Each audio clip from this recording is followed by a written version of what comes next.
Good morning সবাইকে। ভৈরব বাবার মন্দিরে এখানে পুরো মেঘে মেঘাচ্ছন্ন হয়ে গেছে। এইমাত্র আমরা বাবাকে দর্শন দিয়ে বেরিয়ে এসেছি। তো এখানে চারিদিকে মেঘে ঢাকা, পাহাড়টা দেখা যাচ্ছে না ভালো করে। হচ্ছে বাবার মন্দির, ভৈরব বাবার মন্দির যাওয়ার রাস্তা।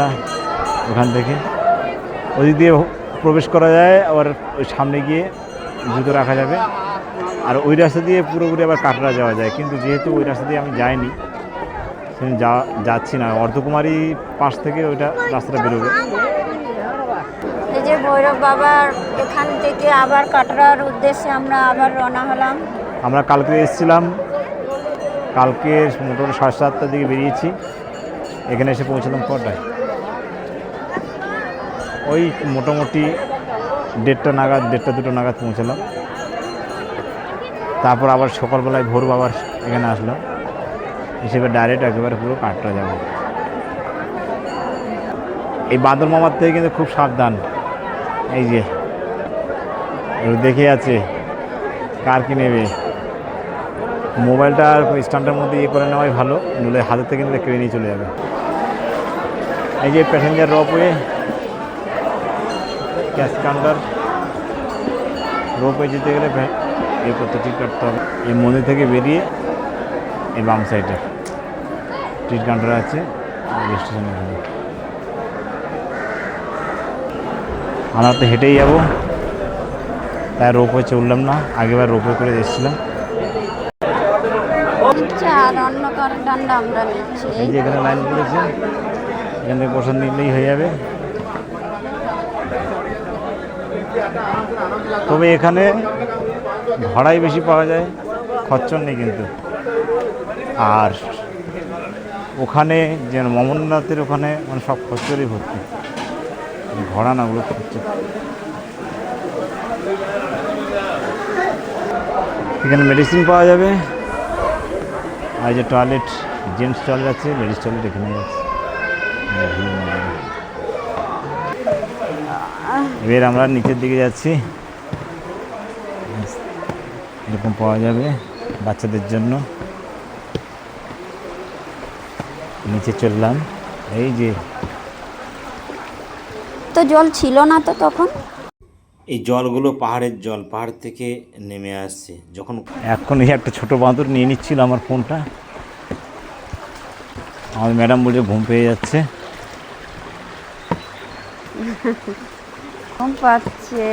বাচ্চাদের জন্য এরকম আছে, সবাই আসতে পারবে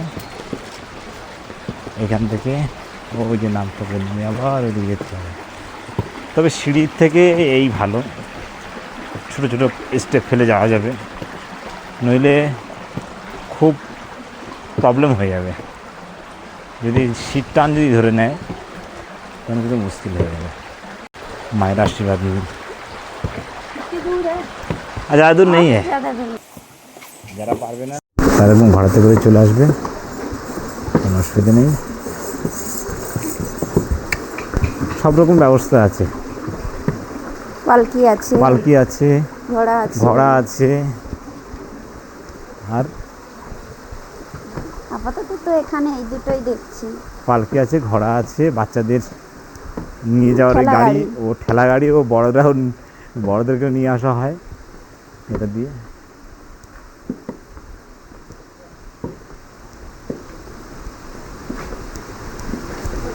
ওই যাচ্ছে, এই যে রোপওয়ে চলে গেল।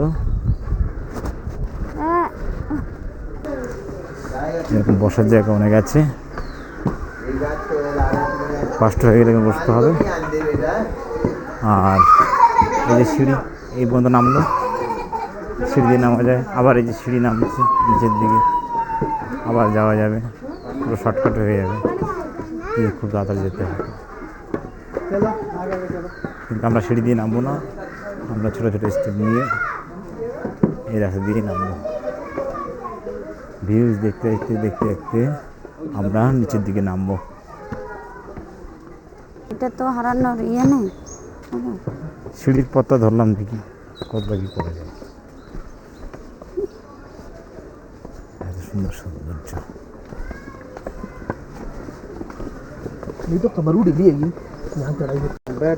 এই যে আমরা কতটা ঘোরাটা কমিয়ে দিলাম, এই যে সিঁড়িতে নেমে কতটা ঘোরা কমে গেছে। ওই ওখান থেকে যেত, ওখান থেকে আসতে এর উপরের লাইন। এই হচ্ছে কি ছাগল বলা জানো, যেটা আছে ছাগল না,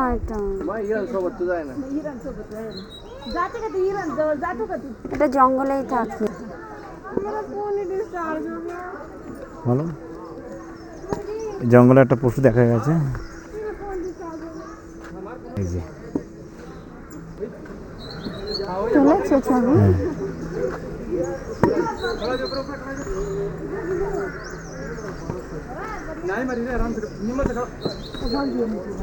बकरी के पूछे वाला तुम जाए मामा तुम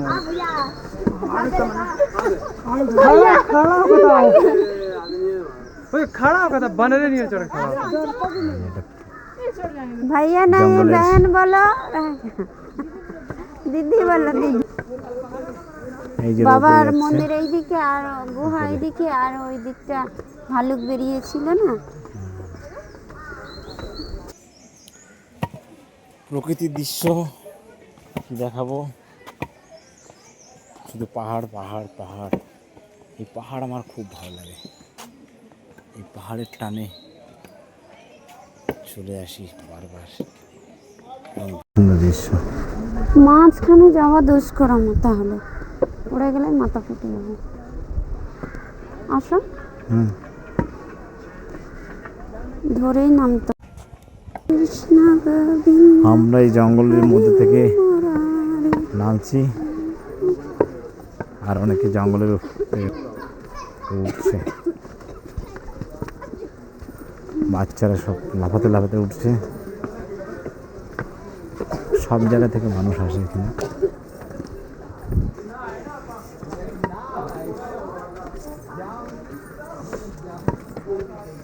ভারতবর্ষে এমন কোনো জায়গা নেই যেখান থেকে মানুষ আসে না। দেখলাম যতগুলো লোকজন দেখলাম, অনেক জায়গা থেকে। এই যে রাস্তা থেকে আসলাম, একটা রাস্তা এই দিকে সরে চলে যাচ্ছে, একটা রাস্তা বাম দিকে হচ্ছে। বাম দিকে যেটা আছে মানে এই রাস্তা থেকে এইটা পাশের রাস্তাটাই হচ্ছে কাটরা যাবে, আর এটা হচ্ছে মাতাজির মন্দির। যারা যারা হচ্ছে, যারা ওদিকের ইয়ে থেকে যারা আসে, ওই অর্ধকুমারের ওখান থেকে যারা আসে, ওই যে ভৈরব বাবা হয়ে যদি আসে, তাহলে তারা ওইদিক এই রাস্তাটা ধরে মাথার কাছে যেতে পারে। আমরা এবার একটু বসে রেস্ট করব এখানে।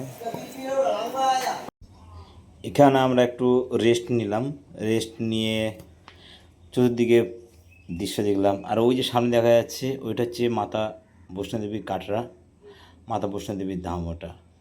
আমরা আস্তে আস্তে করে নিচে নামবো, একটু রেস্ট করছি আর প্রকৃতির সঙ্গে দেখছি।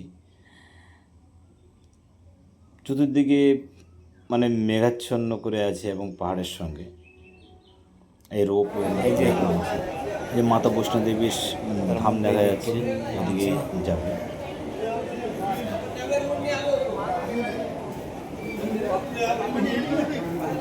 8:30 বাজে খেতে হবে। কেউ যদি মাথা নাড়া করতে চায়, ফ্রি মুন্ডন সার্ভিস আছে, এখানে নাড়া হতে পারে ফ্রিতে এখানে। আর এই যে আমাদের নতুন অতিথি মানে এখানে পাওয়া গেছে,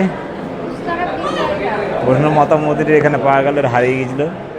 এই সবাই খাওয়া দাওয়া করে এবার উদ্দেশ্যে বেরোবো কাটার উদ্দেশ্যে। এদের বাড়ি ঝাড়খণ্ড। এই যে ভবনের এখানে এই যে সব লিস্ট করা আছে, ক্যাশ কাউন্টার এখানে সমস্ত কিছু আছে। আমরা এই বেরোচ্ছি এবারে ভবন থেকে।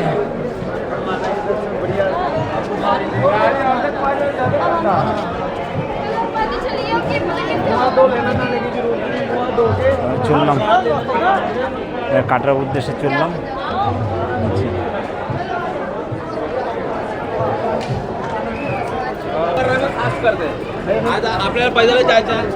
এই যে আমরা চললাম।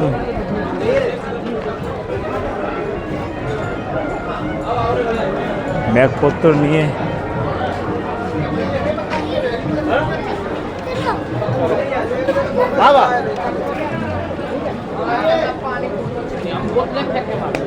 এই যে মাতাজির মন্দির ছিল, রাত্রেবেলা দেখাচ্ছিলাম। পাহাড়, আর এই যে আমার কাছে এত বড় ব্যাগ, সমস্যা হয়ে গেছে, কিছু করার নেই, ওরা হারিয়ে গিয়েছিল।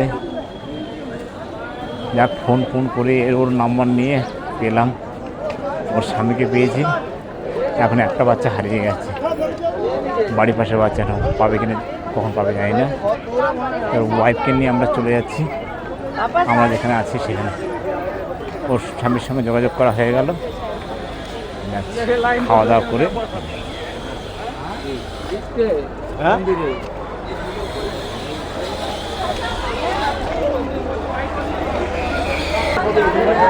এই যে শপ নম্বর 2, এখান থেকে আর কি প্রসাদ নেওয়া যাবে।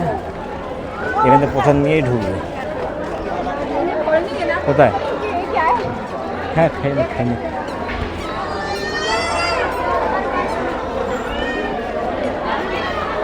এখানে না, এইদিকে ভালো প্রসাদ জায়গা।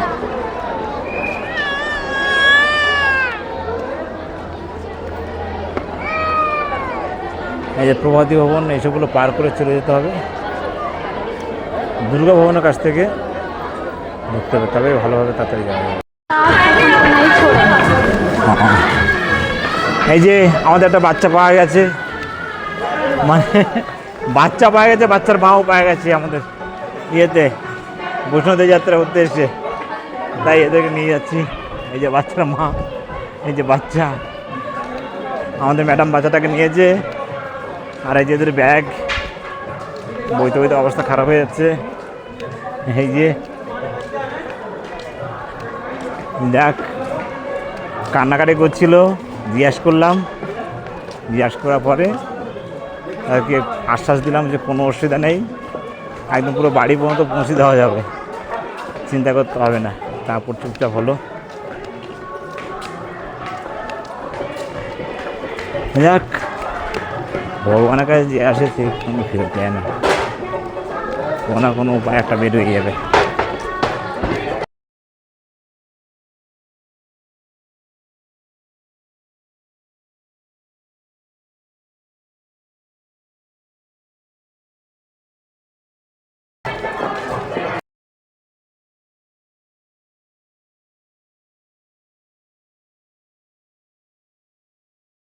এদিক দিয়ে নামলাম, এদিক দিয়ে নেমে এই হয়ে আর এইদিকে যাব। তাহলে আমাদের কিন্তু ঘুম এখনো হয়নি, তাই তো? ঘুমিয়েছো না, চোখ দুটো জ্বলছে। আমাদের ঠিক ছিল আমরা সকাল 9টার মধ্যে পৌঁছে যাবো, 9টা 9:30 9টার মধ্যে পৌঁছে যাবো। 10টা 11টায়। হ্যাঁ, জোর 10টা 11টা বাজতো, কিন্তু ওই যে বললাম, ভগবান আমাদেরকে দিয়েছে একটা মা আর ছেলে বাচ্চা। ও কাঁদছিল, আমি বলি কী হয়েছে না হয়েছে, তখন বুঝলাম ও প্রথমবার এসছে, ঝাড়খণ্ডে বাড়ি, ফ্যামিলি হারিয়ে ফেলেছে, তাকে কাউকে খুঁজে পাচ্ছে না। তাকে আমরা আমাদের সঙ্গে ইয়ে করলাম। সে বললো যে আমার ঠাকুর দর্শন, দেবী দর্শন করা হয়নি। আমি বলি ঠিক আছে, যাও দেবী দর্শন করে আসো, কোনো অসুবিধা নেই, আমরা আছি তোমার জন্য। বলে দেবী দর্শন করে এখন 1টা বাজতে গেল, চোখের মধ্যে ঘুম আর ঘুম, এখন কিছুই করতে পারছি না। এই যে এত বড় ব্যাগ, সেটা টানতে, বাচ্চাটাকে নিয়ে আর মা ব্যাগ নিয়ে যেতে পারে। বাচ্চাটা আর ব্যাগ তো একসঙ্গে নিয়ে যেতে পারে না, আমরা ব্যাগ নিয়ে যাচ্ছি, বাচ্চা নিয়ে যাচ্ছি, এইভাবে করে যেতে যেতে ছেড়ে আমরা যেতে পারছি না। আর যাওয়াটাও উচিত না আমার মনে হয়। কি ভালো কাজ করেছি না খারাপ কাজ জানি না, আমার কাজ আমি করেছি। আর তার সঙ্গে আমার সাথ দিয়েছে আমার ওয়াইফ, অনেক সাথ দিয়েছে। ও বলছে না এখন যাবো না, আগে ওকে সঙ্গে নিয়েই যাবো, তাই সঙ্গে নিয়ে যাচ্ছি একসঙ্গে। ওকে, পরে দেখা হবে। দেখি, ওর জন্য ভিডিও করতে পারছি না, পুরোটা ভিডিও করতে পারলাম না, কিছু কিছু ভিডিও করছি। হাই ফ্রেন্ড, এখন এই 12টা 12:30 আজ 12:30 বাজতে যাচ্ছে। এখন ঘুম থেকে উঠলাম। এর কারণ হচ্ছে এটাই, আমরা পরশুদিন বন্দে ভারত করে আসলাম, দুটো নাগাদ ডাল লেক থেকে আসলাম শ্রীনগর, ওখানে বন্দে ভারত করে আসলাম আমরা বসুদেবী কাটরা। ওখান থেকে এসেই কিছু সময় পরে বেরিয়ে গেলাম, মোটামুটি তখন কটা ওই 7:30 এরকম বাজে, 2টোর সময় পৌঁছলাম মাতা বৈষ্ণোদেবীর ওখানে গিয়ে তারপর ওখানেই বসে বসে রাতটা কাটিয়ে পরের দিন আবার সকালবেলা হাঁটা শুরু করলাম, করে বাবা ভৈরব বাবার ওখানে গেলাম। তখন 7:30 8টার মোটামুটি পুজো হয়ে গিয়েছিল। পুজো হয়ে গিয়ে যখন আমরা নিচে নামছিলাম, হেঁটে হেঁটে চলে আসবো, ওই নামার সময় অতটা টাইম লাগে না, 7:30 থেকে মোটামুটি 9টা 10টার মধ্যে আমরা পৌঁছে যেতাম, আমাদের হোটেলে পৌঁছে যেতাম। 10টা থেকে আমরা তাহলে ঘুমাতাম, কিছু খেয়ে দিয়ে ঘুমাতাম, সন্ধ্যের সময় উঠে যেতাম, যদি খুব ঘুম পেত সন্ধ্যের সময় উঠে যেতাম, উঠে গিয়ে দেখব খাওয়া দাওয়া করতে পারতাম, আবার রিল্যাক্সভাবে ঘুমিয়ে আবার এই আজকের ভোর 4:30 দিকে বেরোতে পারতাম, কেননা 5টা 45 আবার বন্দে ভারত এক্সপ্রেস আছে দিল্লিতে যাওয়ার জন্য। কিন্তু ওই ভৈরব বাবার ওখান থেকে আসার সময় দেখলাম একটা বউ এবং তার কাছে কোলে একটা বাচ্চা, সে খুব কাঁদছে। আমরা সেই সময় দুটো বউ ওর ব্যাগগুলো নিল, কাঁদছে, মানে ওদের সঙ্গে কথা বলছে এবং কাঁদছে। আমি বুঝতে পারলাম কিছু একটা হয়েছে। আমরা চলেই আসছিলাম, তো জিজ্ঞেস করলাম যে কী হয়েছে। আমি তো হিন্দি অত ভালো জানি না, সে কারণে ওরা আমার কথা রেসপন্স দেয়নি। কারণ আমরা দুজনেই চলে আসলাম নিচে। এসে ওই মাতা বৈষ্ণোদেবী রাস্তার ওইখানে এসে আমরা দুজনে মিলে একটা খাবার ঘরে ঢুকলাম, খেলাম আর চা ফা খেয়েছি। খেয়ে বেরিয়ে আমার ওয়াইফ আমাকে বলছে মনে হয় কোনো বিপদে মনে হয় পড়েছে। তখন আমি বলছি ঠিক আছে চলো তাহলে দেখা যাক। গেলাম, বলছে ওরা কি আছে আদৌ, কিন্তু যারা হেল্প করতে ওকে চেয়েছিল, যে দুটো বউ আর কি হেল্প করতে চেয়েছিল, ওরা অন্য জায়গার লোক। আমি জানতে চাইলাম যে কোথা থেকে এসছে, তাহলে ঝাড়খণ্ড থেকে এসছে, ও হারিয়ে গেছে, সঙ্গে একটা ছোট্ট বাচ্চা। তো আমি বললাম তাহলে আমরা দুজনেই বললাম যে কি বৈষ্ণব মাতা মন্দির কি বৈষ্ণব মাতা দেখা হয়ে গেছে? বলে না হয়নি, বলে কাঁদছে। আমরা দুজনেই বললাম তোমার কান্নাকাটি কোনো সমস্যা মানে নেই, তুমি ভালোভাবে বৈষ্ণব মাতার দেবীকে দর্শন করে আসো, আমরা তোমার সঙ্গে আছি। তোমাকে RFID কার্ড যেখানে তৈরি হয় সেখানে ওই পর্যন্ত নিয়ে গেলে তুমি চিনতে পারবে? বলছে হ্যাঁ আমি চিনতে পারবো। কিন্তু মেন কথা হলো এটাই, কারোর ফোন নাম্বার ছিল না, তার স্বামীর ফোন নাম্বার ছিল না। শেষে কী হবে, আমরা তখন ওকে বললাম কোনো অসুবিধা নেই, তুমি চলো, আগে তুমি তোমার দর্শনটা করে নাও, এত দূর থেকে যখন এসছো দর্শন করো। এর ওকে দর্শন করাতে গিয়ে আমাদের ওখানেই বেজে গেল প্রায় 1টা, দিন 1টা বেজে গেল। এবার যেহেতু হেঁটে হেঁটে নামছিলাম ভৈরব বাবার ওখান থেকে, নেমে 1টা বেজে গেল। 1টা বাজার পরে এবার খোঁজ খবর করে ওর বোনের ফোন নাম্বার নেওয়া হলো, বোনকে ফোন করার পরে তারপর ওর হাজব্যান্ডের ফোন নাম্বার নেওয়া হলো। হাজব্যান্ডের ফোন নাম্বার নেওয়ার পরে ও হাজব্যান্ড একটু কুড়ে টাইপের মনে আছে, যা বোঝা গেল, এবং অতটা দায়িত্ববোধ নয়, কিন্তু ওর বাড়ির লোক খুব চিন্তা করছিল। আমি আশ্বাস দিলাম যে তোমাদের চিন্তার কোনো কারণ নেই, আমি যে আছি, কোনো অসুবিধা নেই।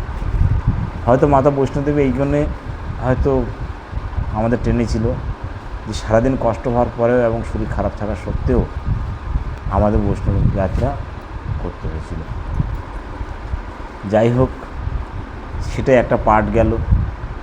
আরেকটা পার্ট হয়তো এটাই ঠিক যে কাউকে উপকার করলে হয়তো কষ্ট পেতে হয়, তবু কষ্ট পাওয়া ভালো, তবু উপকার করব। এরকম মানুষ যদি বিপদে পড়ে অবশ্যই এরকমভাবে হেল্প করে, যে দেখে আর চলে যাব না। তারপরও ওদেরকে শুনলাম ওরা সারা রাতেও খায়নি। একসঙ্গে সবাই মিলে আমরা খাওয়া দাওয়া করে নিলাম। খাওয়া দাওয়া করে আবার বেরোলাম। বাচ্চাটাকেও একটু বিস্কুট দিলাম, যা কিছু খাওয়ার কিনে দিলাম। এইভাবে করে ওর 1 নম্বর বাস স্ট্যান্ডে এখানে যে দুটো RFID কার্ড হয়, দু জায়গায় RFID কার্ড হয়, একটা হচ্ছে 2 নম্বর বাস স্ট্যান্ড, আর হচ্ছে 1 নম্বর বাস স্ট্যান্ড। তো 1 নম্বর বাস স্ট্যান্ড গেলাম অটো ভাড়া করে সঙ্গে নিয়ে। আর ওদের যে ব্যাগ যা ভারী, ওদের 3 জনের জামা কাপড় একটা ব্যাগের মধ্যে আছে, প্লাস বাচ্চা আছে। শেষমেশ আমি আমার ওয়াইফ একবার ব্যাগটাকে নিচ্ছি, একবার বাচ্চাটাকে নিচ্ছি, এই করে করে মোটামুটি হেঁটে হেঁটে উপর থেকে যখন আসলাম নিচে, তখন বাজে বিকেল 6টা। এখানে রাত সন্ধে হয় 7:30 8টার দিকে সন্ধে হয়, তাই বললাম বিকেল 6টা, কারণ আমাদের ওদিকে তো সন্ধে হয় মোটামুটি 7টার দিকে সন্ধে হয়ে যায়, কি 6:30 সন্ধে হয়ে যায়, কিন্তু এখানে সন্ধে হয় 8টা। তা বিকেল 6:30টার দিকে আসলাম, আমি তো থাকতেই পারছি না, আমি ঘুমিয়ে পড়লাম। ওই যা খেলাম দুপুরবেলা বলতে ওই 10টার দিকে 10 সাড়ে 10টার দিকে একবার ভাত খাওয়া হয়েছিল সবাই মিলে, ওই খাওয়া। তারপরে মিষ্টি নিয়ে এসেছিলাম, নিয়ে আসার পরে আর ভুট্টা নিয়ে এসেছিলাম, ভুট্টা খেয়ে কিছু খেলাম না, শুয়ে পড়লাম। কিন্তু ঘুমানোর ঠেলায় উঠলাম কটা, 12:30। তারপর আমার ওয়াইফ যদি না তুলে দিত তা উঠতে পারতাম না। এখন উঠে নিয়ে এবার খাবো কি 12:30টায়, সব কিছুতে বন্ধ। এখন যা অবস্থা, আমাদের এই সব কিছু গোছানো বাকি আছে। বাজে 12:30, ট্রেন আছে আমাদের 5:45 বন্দে ভারত।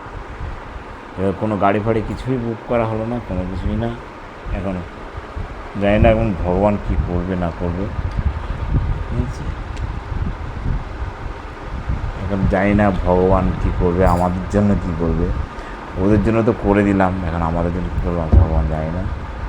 এখন ভোর 4টে 4:30 বেরোবো, বেরিয়ে তারপর দেখবো কী হয়। গুড মর্নিং সবাইকে। 1.5 ঘন্টা পরে, এবার 1.5 ঘন্টা ঘুমিয়ে এবার আমরা বেরোচ্ছি। এই হচ্ছে রুম, ভালোই রুম, 1100 টাকার রুম, অনেক বেটার, অনেক বড় রুম। এখানে আরেকটা খাট ধরবে এরকম, এত বড় স্পেস এই যাত্রী নিবাসে এটা পাওয়া যায়। বাথরুমটা শুধু দেখি না, বাথরুমটা কত বড়, আর অটোমেটিক্যালি গরম জল ঠান্ডা জল সব পাবে, নিজের ইচ্ছা মতো করে গরম জল ঠান্ডা জল। এটা তো গভর্নমেন্ট হাউস। আমার এই যে ব্যাগ এখন বড় হয়ে গেছে, ছোট ছিল, ছোটো দেখে বড় হয়ে গেছে। আচ্ছা তাহলে যাওয়া যাক। আমাদের রুম নম্বর ছিল 301, যাত্রী নিবাস, বড় স্পেস, একদম পুরো খোলা মাঠ। বাচ্চা কাচ্চা থাকলে রিল্যাক্স একদম আনন্দ করতে পারবে। জামা প্যান্ট মেলার জন্য তো পুরো অঢেল পড়ে আছে।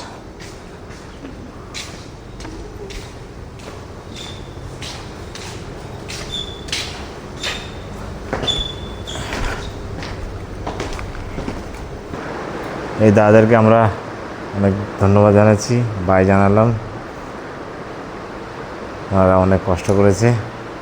আমরা এখন আসছি, এ হচ্ছে রিসেপশান, খুব ভালো এখানে, বহুত বাড়িয়া। এর নাম হচ্ছে যাত্রী নিবাস, খুব ভালো স্পেস। এই হচ্ছে এরা, এই যে গভর্নমেন্ট যাত্রী নিবাস কাটরা। ওনাদেরকে টাকা দিয়ে দিয়েছি। প্রথমে 1 দিনের করেছিলাম, পরে দেখলাম যে না 1 দিনের তো হবে না, 2 দিন লাগবে আমাদের, 2 দিনে করলাম, চললো না। এই যাত্রী নিবাসটা হচ্ছে যে RFID কার্ড করা হয়, এই সেটে তার ঠিক উল্টো দিকে মাথার মন্দির, ওই উপরে যে লাইট দেখা যাচ্ছে পাহাড়ের উপরে। হ্যাঁ, এখানে এই যে ইয়ে আছে। नहीं नहीं भाई वो सब बोल दिया उसको। ये पारसी कट रही है।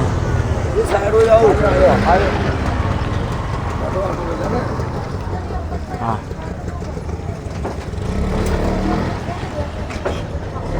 यात्री निवासটা খুব ভালো জায়গা এখানে।